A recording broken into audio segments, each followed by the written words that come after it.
할렐루야. 신실하신 우리 주님의 이름을 찬양합니다.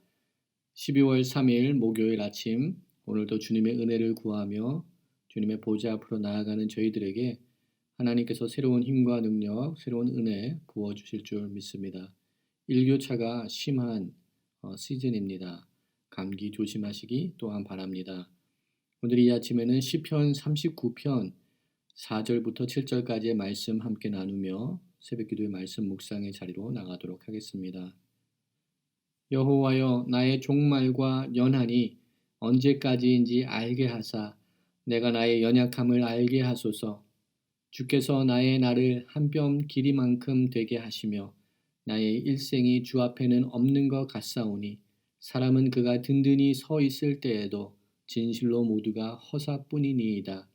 진실로 각 사람은 그림자같이 다니고 헛된 일로 소란하며 재물을 쌓으나 누가 거둘지 알지 못하나이다.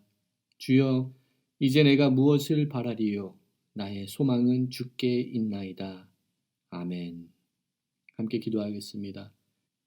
사랑과 은혜가 풍성하신 여호와 하나님, 주님의 이름을 찬양합니다. 오늘도 저희들에게 새로운 날을 허락하여 주시고 저희들에게 새로운 호흡과 새로운 시간과 새로운 삶의 모습들을 열어주시니 주님 감사합니다. 오늘 이 하루도 하나님께서 허락하신 귀한 은혜 가운데 거하는 복된 삶을 살기를 소망하오니 주님, 우리 가운데 찾아와 주시고 우리를 만나 주시고 우리를 이끄시고 인도하여 주시옵소서. 공고한 우리들의 삶을 돌아볼 때 우리들이 추구하고 우리들이 쫓았던 모든 것들이 얼마나 허무한 것들이며 허사였던 것인지를 다시 한번 돌아봅니다. 하나님, 그림자와 같은 이 세상의 것들을 붙들지 않게 하시고 우리의 소망이 되신, 우리의 구원의 반석 되신 오직 주님만을 바라는 저희들 되게 하여 주시옵소서. 특별히 말씀 묵상의 자리로 나아갈 때 성령 하나님, 우리 각자 처해 있는 그 처소에 찾아와 주시고 우리 마음속에 임재하여 주시사 우리를 가르쳐 주시고 우리를 먹여 주시고 우리를 말씀으로 지도하여 주시옵소서. 이 모든 말씀 우리를 구원하신 예수 그리스도 이름으로 감사하며 기도드립니다. 아멘. 오늘 이 아침 우리들에게 주시는 하나님의 말씀은 요엘서 2장 1절부터 11절까지의 말씀입니다. 하나님의 말씀 함께 보도록 하겠습니다. 시온에서 나팔을 불며 나의 거룩한 산에서 경고의 소리를 질러 이 땅 주민들로 다 떨게 할지니 이는 여호와의 날이 이르게 됨이니라. 이제 임박하였으니 곧 어둡고 캄캄한 날이요 짙은 구름이 덮인 날이라. 새벽빛이 산꼭대기에 덮인 것과 같으니 이는 많고 강한 백성이 이르렀음이니라. 이와 같은 것이 옛날에도 없었고 이후에도 대대에 없으리로다. 불이 그들의 앞을 사르며 불꽃이 그들의 뒤를 태우니 그들의 예전의 땅은 에덴 동산 같았으나 그들의 나중의 땅은 황폐한 들 같으니 그것을 피한 자가 없도다. 그의 모양은 말 같고 그 달리는 것은 기병 같으며 그들이 산 꼭대기에서 뛰는 소리는 병거 소리와도 같고 불꽃이 건불을 사르는 소리와도 같으며 강한 군사가 줄을 벌이고 싸우는 것 같으니 그 앞에서 백성들이 질리고 무리의 낯빛이 하얘졌도다.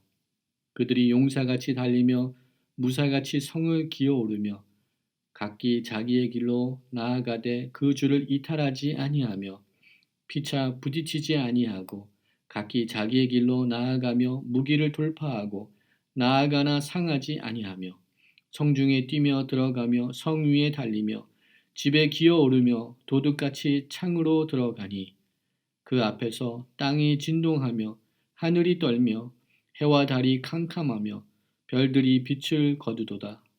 여호와께서 그의 군대 앞에서 소리를 지르시고 그의 진영은 심히 크고 그의 명령을 행하는 자는 강하니 여호와의 날이 크고 심히 두렵도다. 당할 자가 누구이랴. 아멘.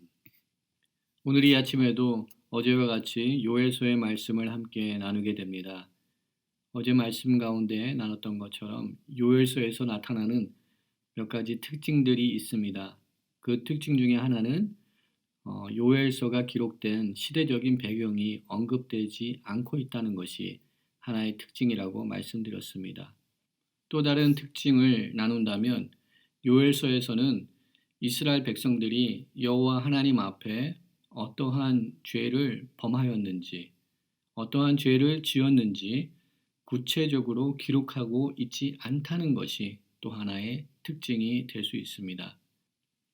그러나 오늘 우리가 함께 나누는 날마다 솟는 샘물의 제목처럼 경고의 나팔 소리를 들으라라는 제목이 우리들에게 주어지고 있습니다. 즉 여호와의 심판의 날이 여호와의 날이 임하고 있음을 우리 요엘 선지자는 이스라엘 백성들에게 선포하고 있는 말씀을 우리가 함께 나누고 있습니다. 여호와의 날, 여호와의 날은 행복한 날이 아닙니다. 오늘 본문에서도 기록되고 있는 것처럼 어둡고 캄캄한 날입니다. 2절 말씀에 곧 어둡고 캄캄한 날이요 짙은 구름이 덮인 날이라 새벽빛이 산 꼭대기에 덮인 것과 같으니 이는 많고 강한 백성이 이르렀음이니라. 이와 같은 것이 옛날에도 없었고 이후에도 대대에 없으리로다 라고 선포합니다. 또한 10절 말씀을 보게 되면 그 앞에서 땅이 진동하며 하늘이 떨며 해와 달이 캄캄하며 별들이 빛을 거두는도다 라고 선포하고 있습니다. 요엘 선지자는 하늘을 어둡게 하는 메뚜기 떼의 검은 구름은 여호와의 날이 어둡고 캄캄한 날이라는 것을 예고하고 있는 말씀으로 우리들에게 선포하고 있습니다. 이 메뚜기 재앙은 이스라엘 백성들에게 애굽 땅에 임하였던 그 10가지 재앙 중에 하나였던 것을 다시 한번 상기시켜주는 그러한 사건입니다. 애굽 백성들과 또한 바로에게는 이 메뚜기 재앙은 심판의 재앙이었습니다. 그러나 이스라엘 백성들에게는 구원의 징표가 되었습니다. 이렇게 하나님의 재앙에는 양면성이 있습니다. 또한 여호와의 날을 생각해 볼 때 여호와의 날도 우리들에게 심판의 날이 될 수 있으며 또한 반대로 우리들에게 구원의 날이 될 수 있습니다. 하나님께 택함을 받은 백성들에게는 여호와의 날이 구원의 날이 될 수 있지만 여호와를 어기고 주님의 뜻을 구하지 않고 이 세상 속에 거하였던 자들에게는 여호와의 날은 심판의 날로 그들에게 다가올 것입니다. 요엘 선지자는 4절부터 10절까지의 말씀을 통하여서 그들에게 임하였던 이 자연재해, 이 메뚜기 떼의 재앙을 마치 군대의 모습과도 비교하며 그리고 있습니다. 메뚜기 떼는 많은 군대처럼 돼지를 덮는 모습을 그리고 있습니다. 이스라엘 백성들이 어떻게 막을 수 없는 그러한 상황 속에서 압도적인 자연재해 안에 그들이 처해 있는 모습을 그리고 있습니다. 그런 상황 속에서 이스라엘 백성들은 소출이 끊어졌습니다. 가뭄과 기근으로 인하여서 소출이 끊어지므로 여호와 앞에 드려야 되는 소제와 전제도 끊어지게 되는 그러한 상황 속에 놓여져 있었습니다. 이제 이스라엘 백성들은 더 이상 하나님 앞에서 공동체적인 예배 속에서 얻게 되는 기쁨을 잃어버리게 된 상황인 것을 요엘 선지자는 선포하고 있습니다. 이러한 공고한 날의 모습이 지금 현재 우리들의 삶과 너무나도 같지 않은가 생각해 봅니다. 지금 우리가 살고 있는 때는 어떠한 때인가요? 9절에서 선포하는 것처럼 소제와 전제가 여호와의 성전에서 끊어진 그때가 아닌가 생각해 봅니다. 16절처럼 먹을 것이 우리 눈에 앞에 끊어지지 아니하였느냐, 기쁨과 즐거움이 우리 하나님의 성전에서 끊어지지 아니하였느냐라고 선포하는 이 요엘의 메시지가 우리의 삶 속에 적용되지 않는가 싶습니다. 우리의 삶을 돌아보면 너무나도 공고한 상황 속에 저희가 하루하루를 살아나가고 있습니다. 그러나 우리가 처해 있는 현재 삶의 모습을 돌아볼 때 이 모든 문제들은 무엇으로부터 비롯된 것일까요? 환경의 문제일까요? 생태계의 파괴가 문제일까요? 아니면 사회의 구조적인 문제, 정치적인 제도의 문제로 인하여서 우리들의 삶 속에 이런 공고한 날이 다가온 것인가요? 어제 보았던 본문 말씀에서 요엘 선지자는 제사장들을 향하여서 굵은 배로 동이고 슬피 울라라고 선포하고 있습니다.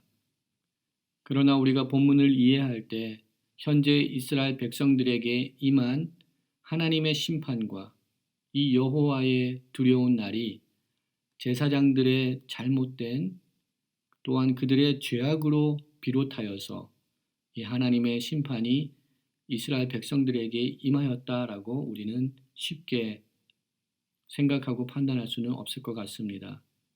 그것은 어떠한 특정한 제사장들의 잘못만이 아니라 온 백성들의 죄악과 또한 하나님의 말씀대로 살지 못하였던 각 개인들의 죄악된 모습으로 인하여서 비롯된 하나님의 심판이라고 우리는 이해하는 것이 옳을 줄 믿습니다. 요엘 선지자는 이 여호와의 날의 재앙이 닥치기 전에 제사장들로 하여금 그 백성들에게 금식을 선포하고 마음을 찢는 참회의 기도를 촉구함으로써 그들이 내면적인 회개를 통하여서 여호와 하나님으로부터 새로운 은총과 새로운 구원의 회복의 역사를 얻기를 원하는 요엘 선지자의 회복과 심판의 메시지가 오늘 우리에게도 선포되고 있는 줄 믿습니다. 요엘서의 말씀을 함께 묵상하면서 우리 각자 개인의 삶 속에 연약하고 부족한 모습들을 다시 한번 회개하는 기회로 삼기를 원합니다. 내일 아침에 함께 나누게 될 말씀 가운데 있는 요엘서 2장 13절 말씀에 너희는 옷을 찢지 말고 마음을 찢고 너희 하나님 여호와께로 돌아오라라고 선포하고 있습니다. 우리가 혹시 외형적으로 또한 형식적으로 행하였던 나의 의로움이 있다면 이 시간 다시 한번 주님 앞에 마음을 찢으며 회개하며 여호와 앞에 돌아오는 은혜를 얻는 저와 여러분이 되기를 원합니다. 우리가 여호와 앞에 돌아와야 되는 그 이유는 여호와 하나님은 의로우시고 자비로우시며 노하기를 더디하시며 인애가 크신 분이시기 때문인 줄 믿습니다. 우리가 살아가고 있는 이 때를 많은 사람들은 말세의 말세라고 이야기들을 합니다. 종말의 시대를 살아가고 있다고 이야기합니다. 맞습니다. 예수님께서 승천하신 이후부터는 종말이 시작되었습니다. 예수님의 다시 오심이 시작되었습니다. 우리가 이 세상을 사는 동안에 우리의 산 소망이 되신 주님만을 바라보는 저희들 되기 원합니다. 형식적인 내용이 없는 그냥 껍데기만 있는 그러한 믿음 생활을 하는 것이 아니라 진정 주님의 말씀 가운데 주님과 동행하며 우리의 산 소망이 되신 주님만을 붙들고 이 혼란하고 소란한 이 세상을 살아나가는 복된 하나님의 사람들로서 세워지는 은혜가 오늘 우리 가운데 있기를 소망합니다. 함께 기도하도록 하겠습니다. 사랑과 은혜가 많으신 하나님, 저희들에게 귀한 은혜를 주셔서 참 소망 되신 주님, 그 주님을 허락하여 주시니 감사합니다. 이 세상의 헛된 것들, 또 소란한 일들로 인하여서 우리들의 믿음이 흔들리지 않게 하시고 오직 여호와 하나님만을 바라보며 옷을 찢지 않고 마음을 찢으며 참된 주님의 뜻을 구하며 주님 앞에 나아가는 거룩한 하나님의 사람들로 세워지는 은혜를 저희들 가운데 허락하여 주시옵소서. 여호와의 날을 사모하는 저희들 되게 하여 주시옵소서. 구원의 날이 임하는 그 날을 사모하는 저희들 되게 하여 주시옵소서. 모든 것 감사드렸고 이 모든 말씀 우리를 구원하신 예수 그리스도 이름으로 감사하며 기도드립니다. 아멘. 이 시간 함께 중보기도의 제목을 나누며 함께 기도하기 원합니다. 함께 기도할 때 예배의 영적 회복을 위하여서 함께 기도하겠습니다. 대면 예배와 온라인 예배가 함께 병행되고 있습니다. 모든 성도님들이 성령과 진리 안에서 참된 예배를 회복하는 우리 모두가 되게 하여 주시옵소서 기도하기 원합니다. 또한 앞으로도 계속 진행되어야 될 온라인 예배와 온라인 사역 가운데 주님의 성령님의 기름 부으심이 임하게 하여 주시옵소서 기도합니다. 또한 함께 도울 수 있고 함께 동역할 수 있는 하나님의 일꾼들을 일으켜 세워 주시옵소서.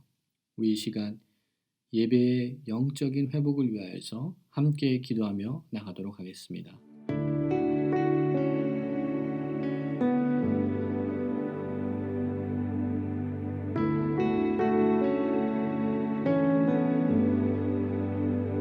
닿을 수 없고 오를 수 없네. 사망의 권세 놓인 우리 절망 가운데 하늘을 보며 주의 이름 나 부를 때 어둠을 뚫고 주님의 사랑 내 영혼을 비추시네. 모든 것 이미 이루신 주님 주 예수 내 산 소망.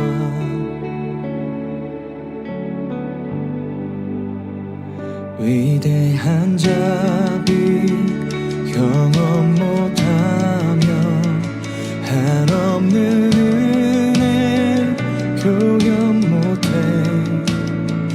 내 죄와 수치 지기 위하여 땅 위에 주셨네. 주의 십자가 날 구원하사 왕의 자녀 삼으셨네. 나는 영원히 주님의 소유 주 예수 내 산 소망. 할렐루야 주의 이름 찬양해. 내게 자유 주셨네. 죄의 저주 끊으신 구원의 주 그 이름 주 예수 내 산 소망. 할렐루야 주의 이름 찬양해. 할렐루야 내게 자유 주셨네. 죄의 저주 끊으신 구원의 주 그 이름 주 예수 내 산 소망.